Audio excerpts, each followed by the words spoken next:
Bună ziua, eu sunt Bogdan de pe Triple Team și astăzi o să prezint un tutorial în care o să vedeți cum puteți scoate un obiect sau o persoană dintr-o imagine în Photoshop și anume pentru a selecta o imagine din care vrem să scoatem ceva, intrăm în File, Open, dosarul în care avem noi imaginea, a mea este pe desktop și aici, apăsăm pe imagine, apoi Open.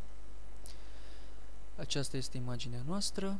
Pentru a mări imaginea mergem în bara de unelte, jos la Zoom Tool, apăsăm click stânga pe el și apoi click stânga pe imagine. Această imagine s-a mărit. Apoi mergem la a treia unealtă de sus, adică Lasso Tool, apăsăm pe ea.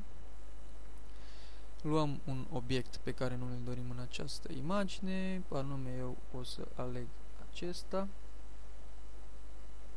Ținând click apăsat, click stânga, mergem pe conturul acestei imagini și ajungem din nou din punctul în care am pornit. Apăsăm click dreapta pe obiectul care vrem să-l scoatem, mergem jos la Fill, la Use trebuie să avem Content Aware, Blending Mode normal, opacitate 100% și apăsăm OK. Vedem că acel obiect a dispărut. Pentru a deselecta, pentru a scoate selecția aceasta, apăsăm scurt tasta Ctrl plus D sau dacă nu, apăsăm click dreapta în interiorul selecției și deselect. Vedem că acel obiect a dispărut. Haideți să scoatem un alt obiect, să zicem acești doi băieți, mergem din nou pe conturul lor cu Lasso Tool, ținând apăsat click stânga, avem grijă să facem conturul cum trebuie și venim din nou din punctul în care am plecat. Apăsăm click dreapta în interiorul selecției, mergem la Fill, dăm click, la Use Content Aware, mod normal, opacitate 100%, apăsăm OK.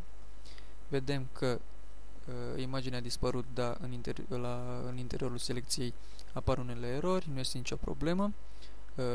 Dăm click dreapta și deselect și din nou cu tot aceeași comandă la Show Tools, aceeași unealtă.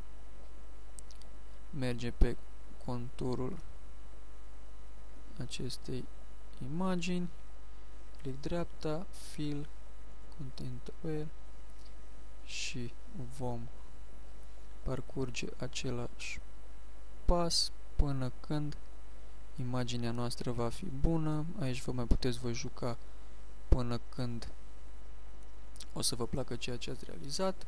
Deci aceasta este imaginea. Pentru a scăpa de această selecție apăsăm Ctrl D.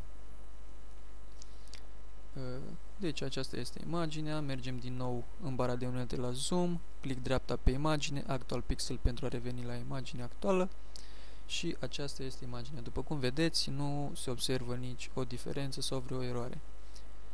Acesta este tutorialul pentru voi. Dacă v-a plăcut, nu uitați să dați un share, să ne dați un subscribe, un like și să comentați de la acest video dacă aveți nelămuriri, dacă vreți să vă arătăm un alt tutorial. O zi bună, la revedere!